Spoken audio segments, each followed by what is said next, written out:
Pada konten pada hari ini saya akan membahas tentang kendala-kendala apa saja yang saya lalui sebelum saya bisa berhasil breeding ikan cupang. Yang pertama adalah pemilihan indukan. Pada awal-awal saya breeding ikan cupang, saya tidak mempunyai ilmu apapun mengenai jenis-jenis ikan cupang yang baik untuk dibreed. Dulu saya breed ikan cupang sembarang, yang penting bisa bertelur, bisa menetas. Dan hasilnya apa? Hasilnya anakannya banyak yang selo. Syukur-syukur kalau basegirl dijual masih enak, kalau selo tidak ada harganya. Ditambah lagi foam atau sirip ikannya itu, karena indukannya itu biasa-biasa saja, foam atau siripnya itu juga tidak lebar, teman-teman. Jadi yang harus kita perhatikan sebelum kita breeding ikan cupang ini, kita pilih indukan yang foam atau siripnya ini bagus ya. Bagus dalam artian apa? Sirip atas, sirip bawah, sirip ekornya lebar ya, untuk betina dan jantan. Apalagi untuk betina ya teman-teman, karena yang saya tahu bodi betina itu akan menentukan anakannya nanti. Jadi kalau kita breed dengan betina yang ekornya lebar, siripnya bagus, bentuk badannya bagus, insya Allah anaknya juga bagus teman-teman. Untuk pemilihan warna juga kita harus pahami teman-teman. Ada yang bilang full block lawan full block jadinya bagus, ada yang bilang full block lawan full block jadinya tidak bagus. Ini kembali lagi kepada genetika menurut saya teman-teman. Bagaimana ikan cupang ini lainnya dari indukannya seperti apa. Kalau yang saya alami, saya lebih memilih pejantan full block dilawankan dengan indukan yang tidak full block teman-teman. Jadi masih ada selo-selonya sedikit. Itu kalau menurut saya. Mungkin kalau ada pendapat dari breeder lain silahkan teman-teman, karena lain breeder, lain patokan, dan hasilnya pun akan lain. Nah itu pemilihan indukan. Setelah saya clear, yang kedua adalah pakan teman-teman. Saya sangat merasa kesulitan untuk meracik pakan ini seperti apa bagusnya agar budaya ini cepat besar tanpa banyak penyakit atau tanpa banyak angka kematian teman-teman. Pertama-tama saya kasih pelet bubuk teman-teman. Karena apa? Karena menurut saya pelet bubuk itu makanan praktis ya teman-teman, yang kita tidak perlu repot menyiapkan, tinggal kita beli, kita simpan, udah selesai, nanti kita tabur sedikit demi sedikit. Tapi ternyata pelet bubuk ini cepat membuat air keruh teman-teman, karena kita tidak tahu takarannya seberapa, apakah buaya ini sudah makan semua apa belum. Nah akhir-akhirnya saya pakai kutu air, itu pun belum kultur sendiri, masih beli teman-teman. Nah beli ini lumayan harganya teman-teman, karena nyari di alam pun di tempat saya tidak ada. Beli, saya pikir wah rugi kalau beli terus teman-teman. Akhirnya saya coba kultur kutu air. Awal-awal pakai kotoran ayam teman-teman, karena di rekomendasi YouTube yang saya lihat itu mereka pakai kotoran telur puyuh. Karena di tempat saya tidak ada kotoran telur puyuh, saya coba pakai kotoran ayam kampung. Itu dari sekitar 4 wadah yang saya siapkan, hanya 2 yang jadi bagus, yang 2 malah jadi lumut. Jadi kutu airnya tidak berkembang, malah lumutnya yang banyak. Itu teman-teman awal-awal saya kultur kutu air. Jadi wah parah, baunya pun sangat-sangat bau. Jadi saya rasa itu gagal teman-teman. Ditambah lagi minimnya pengetahuan saya tentang perawatan kultur kutu air. Jadi 2 hari 3 hari saya panen, besoknya sudah hilang, sudah tidak naik lagi, banyak yang mati. Kadang kena air hujan, saya tidak paham, jadi kutirnya mecah jadi kecil, habis itu hilang, mati. Nah, seperti itu teman-teman. Jadi banyak kegagalan-kegagalan yang saya lalui teman-teman. Pada akhir-akhirnya saya melihat satu channel YouTube yang dia pakai air lele teman-teman. Ini saya coba pakai air lele. Jadi saya memelihara, waktu itu beli 20.000, saya taruh di suatu tempat pembesaran. Saya pelihara lele itu, terus airnya mulai keruh. Airnya saya pindah ke bak penampungan. Itu sekitar 5 bak lah. 5 ember itu saya taruh di situ, saya beli starter, saya tuang di situ teman-teman. Nah, alhamdulillahnya bagus teman-teman. Dia mau berkembang, ngebum teman-teman. Jadi air lele ternyata tidak usah dikasih apa-apa, ngebum.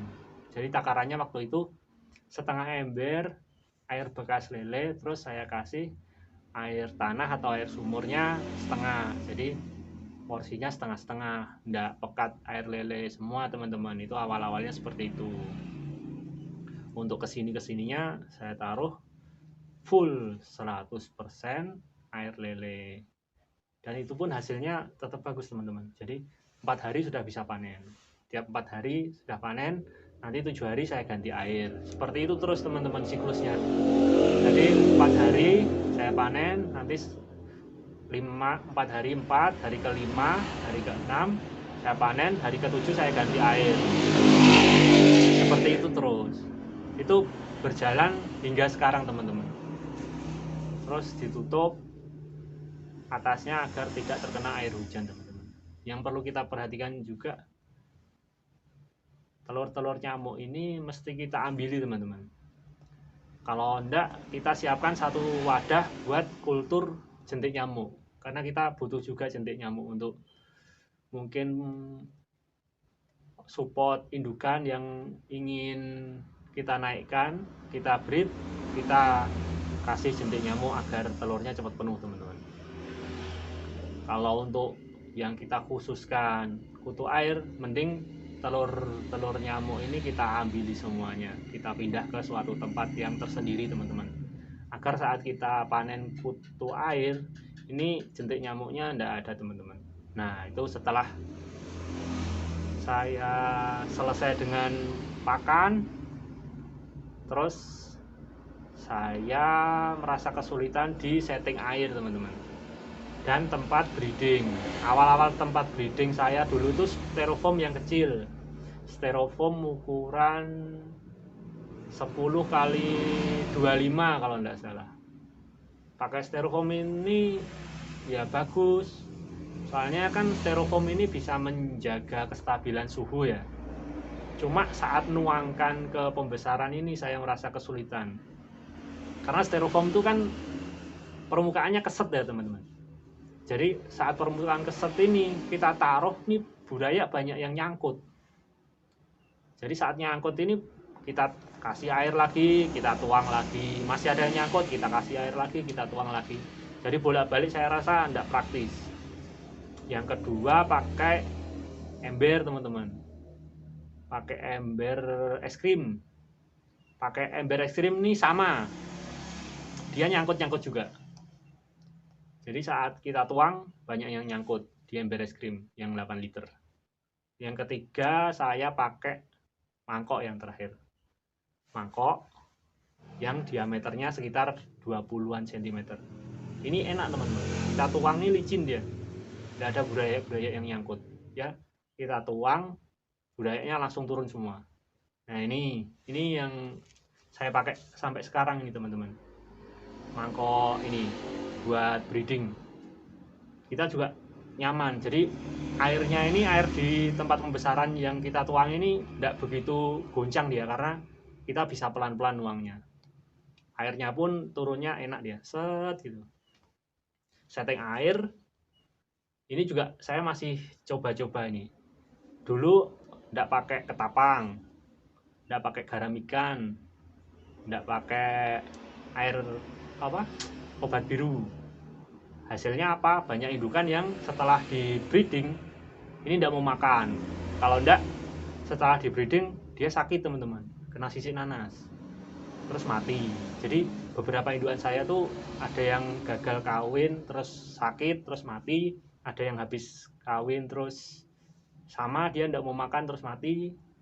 Jadi banyak kasus-kasus indukan-indukan yang mati setelah di breed.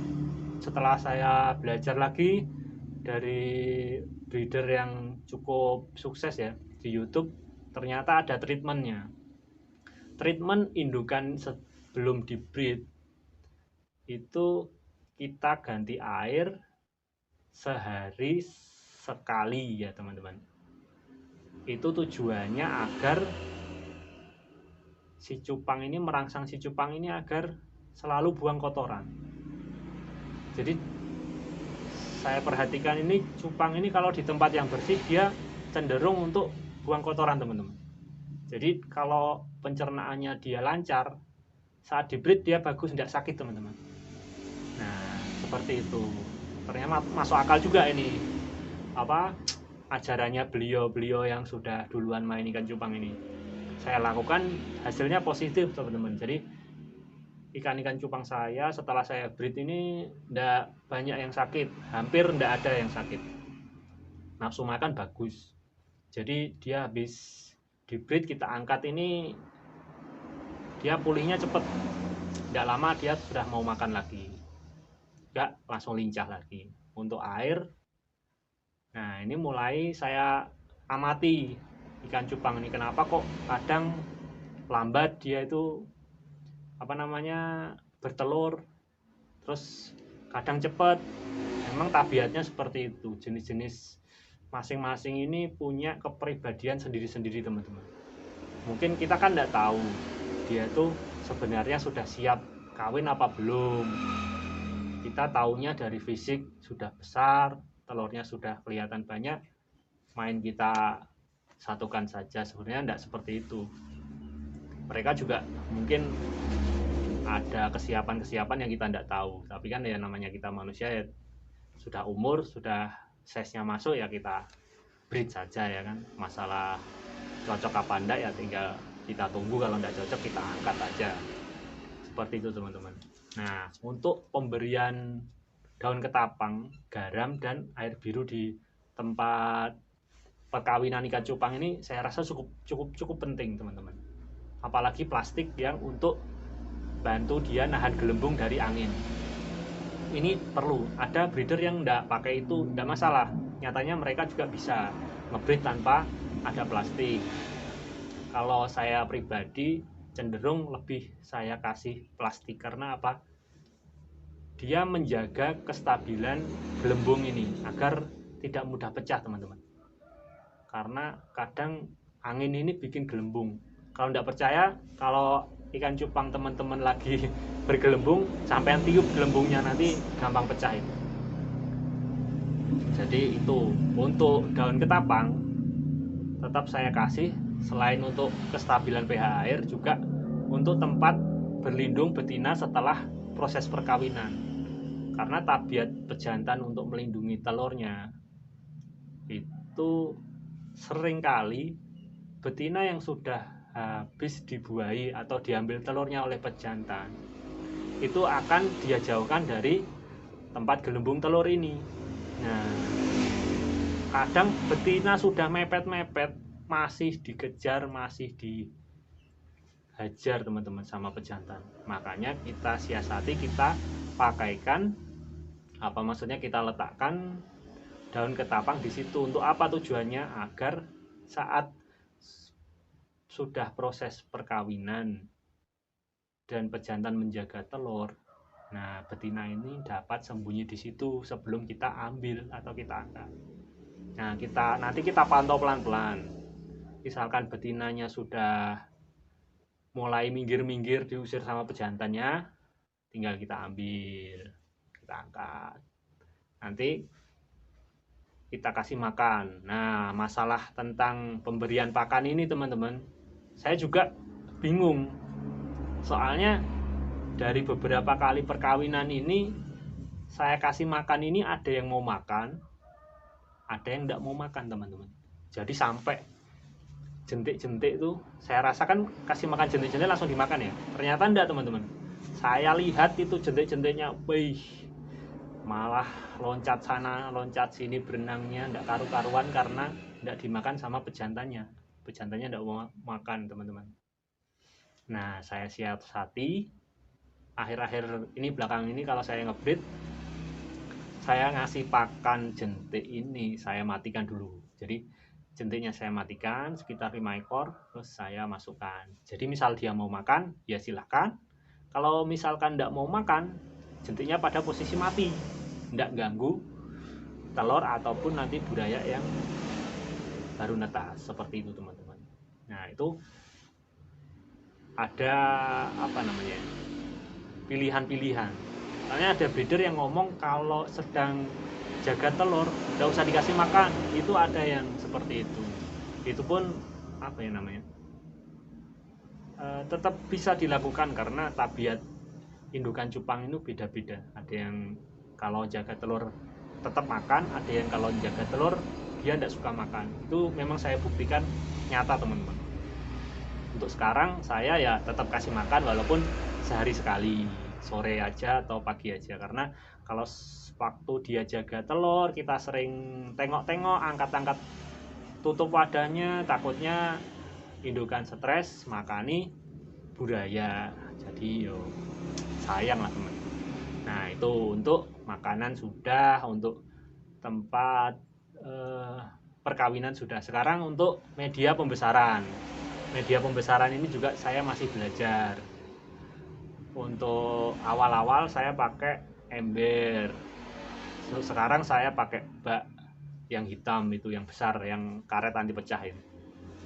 Nah, itu pun saya juga masih belajar. Ada breeder yang bilang ini bak pembesaran kita siapkan waktu kita menjodohkan ikan cupang. Jadi waktu kita mengawinkan ikan cupang, bak pembesaran kita siapkan mulai itu.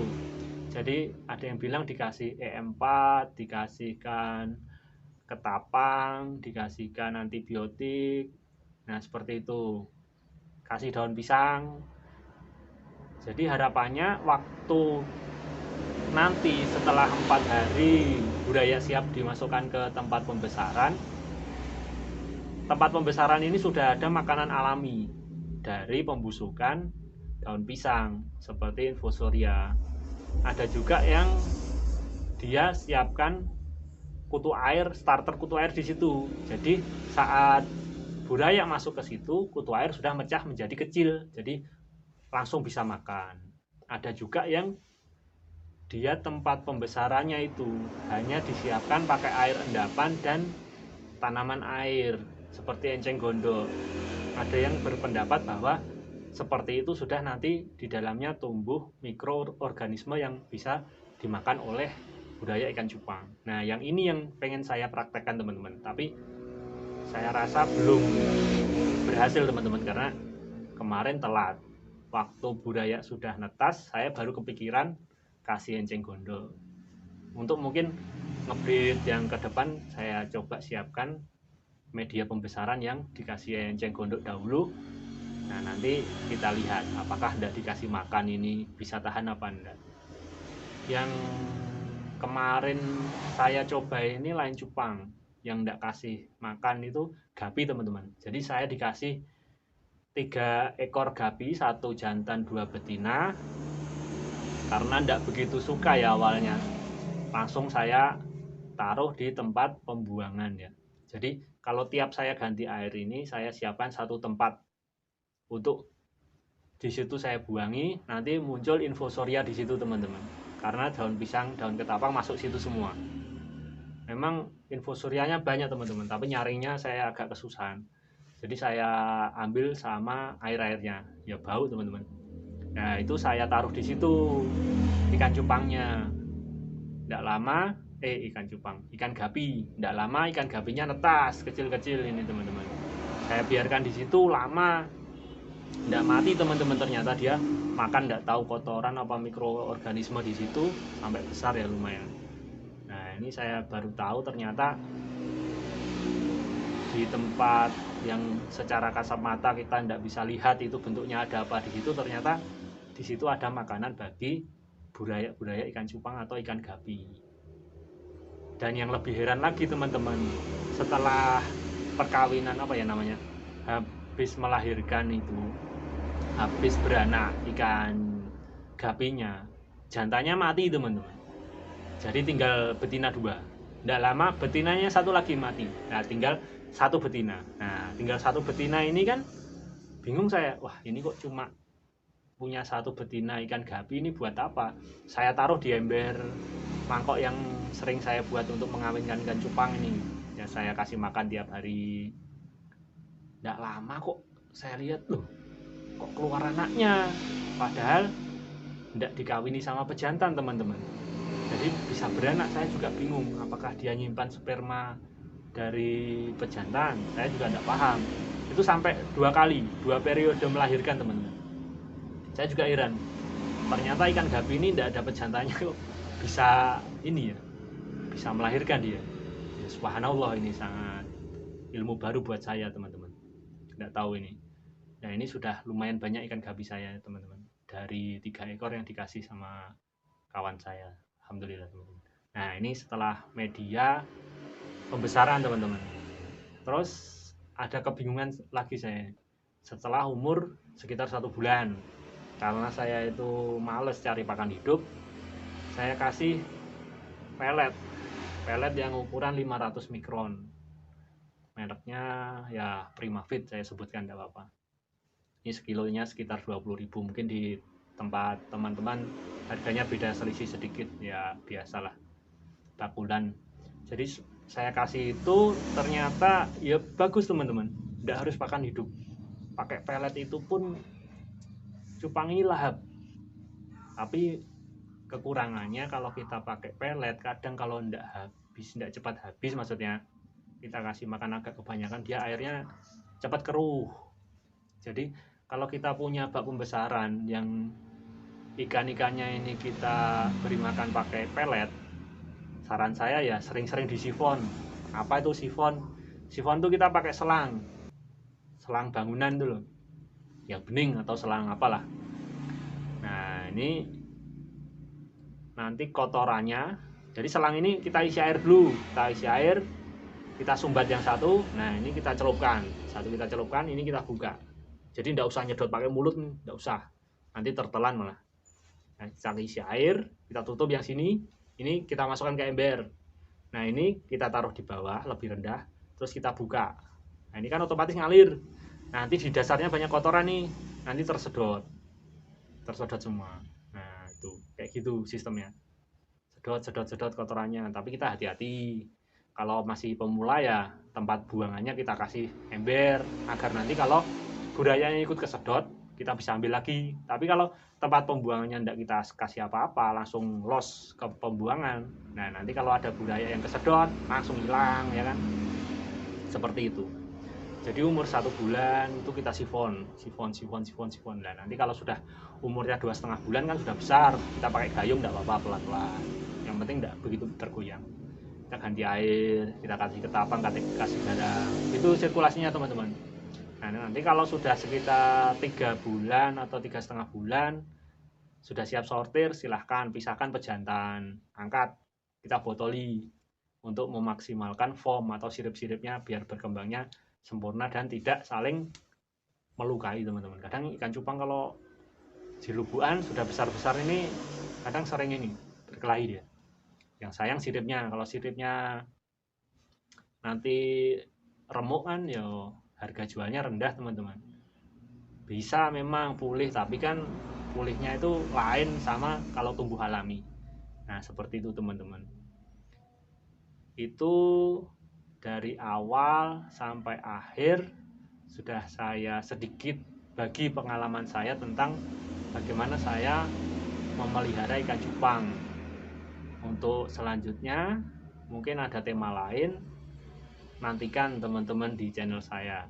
Sekian, semoga dapat menjadi manfaat bagi teman-teman, dan ilmu yang saya bagikan ini semoga dapat menjadi referensi lah bagi teman-teman yang mungkin selama ini merasa kesulitan dalam menangani ikan cupang ini. Sekian teman-teman, tetap jaga kesehatan, jaga imunitas. Wassalamualaikum warahmatullahi wabarakatuh. Semangat!